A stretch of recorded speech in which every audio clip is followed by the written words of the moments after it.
Assalamualaikum warahmatullahi wabarakatuh. Perkenalkan, nama saya Fatima Adianti. Di sini saya akan menjelaskan tentang bagian-bagian tulang, yaitu terdiri dari tulang, otot, sendi, tendon, bursa, ligamen, kartilago atau tulang rawan. Pertama-tama saya akan menjelaskan tentang tulang terlebih dahulu. Bisa dilihat dari gambar berikut, yaitu A. Tulang tengkorak untuk melindungi otak, B. Tulang leher untuk menopang kepala, C. Tulang dada untuk melindungi organ vital, D.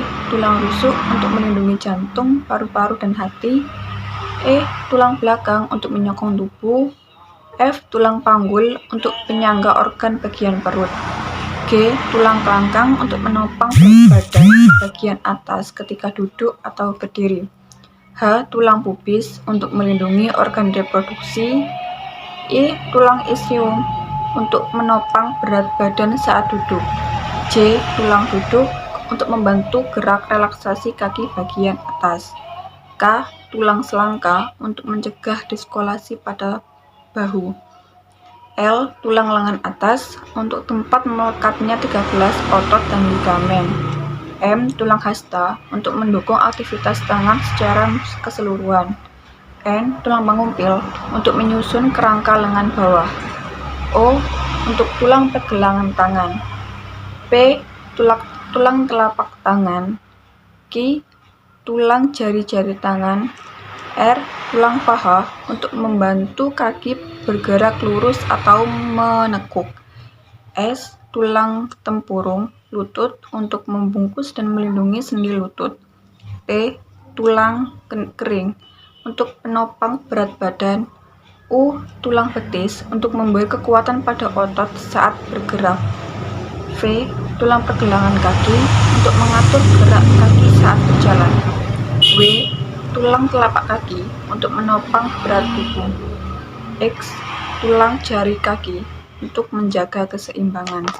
Selanjutnya yaitu tulang parietal untuk melindungi otak tengah dan belakang, tulang oksipital untuk membentuk bagian dasar kranium, cervical vertebrae, tulang bahu untuk tempat lekatnya lengan atas, sumsum tulang belakang untuk pemasukan rangsangan ke otak, tulang belakang, tulang rusuk melayang untuk melindungi organ dalam, tulang panggul, tulang sakrum untuk tempat menyatunya tulang punggung, tulang ekor untuk menjaga keseimbangan saat duduk, tulang duduk, tulang kemaluan untuk melindungi organ reproduksi.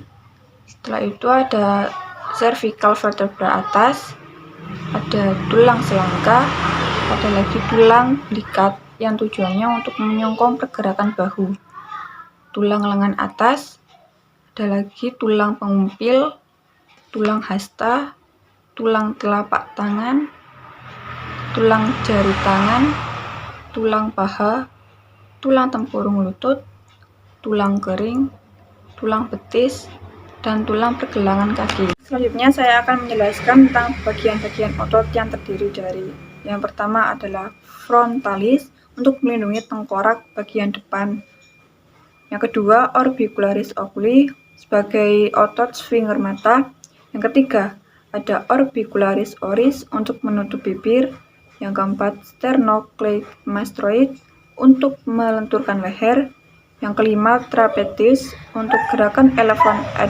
adduksi, yang keenam deltoid membentuk struktur bulat pada bahu, yang ketujuh pectoralis major untuk membentuk gerakan adduksi dan andorotasi, yang kedelapan biceps untuk menarik merentangkan siku, yang kesembilan external oblique untuk memutar dan menekuk, yang ke-10 brachioradialis untuk fleksi lengan, yang ke-11 rectus abdominis untuk menjaga tulang belakang agar tetap stabil, yang kedua splenius untuk fleksi pinggul, yang ke-13 vastus lateralis untuk ekstensi lutut, yang ke-14 ada vastus medialis untuk persendian lutut, yang ke-15 triplex anterior untuk meluruskan dan menarik kaki. Selanjutnya, yang pertama ada occipital, yaitu menutupi bagian tengkorak. Yang kedua, triceps untuk membantu meluruskan lengan. Yang ketiga, gluteus maximum untuk rotasi eksternal pinggul, ekstensi pinggul. Yang keempat, semitendinosus untuk melakukan gerakan fleksi kaki dan lutut. Yang kelima, semimembraneous untuk meluruskan atau menekuk sendi lutut.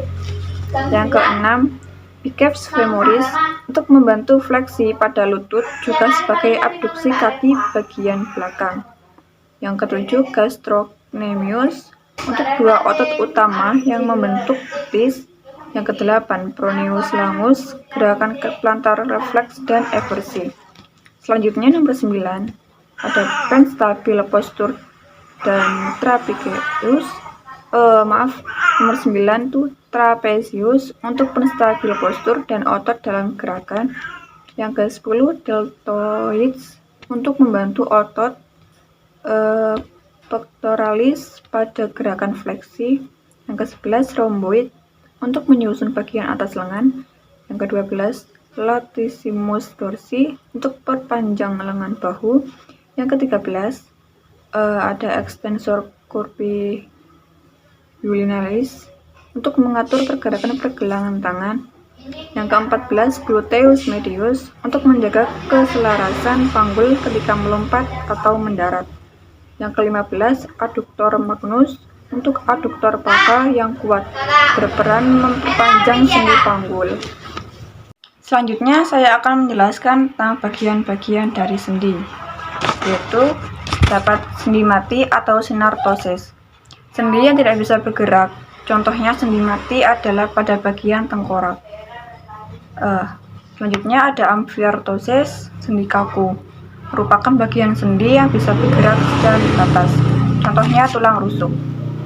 Selanjutnya ada sendi putar, adalah kemampuan untuk menggerakkan tulang dalam gerakan memutar, contohnya di bagian leher.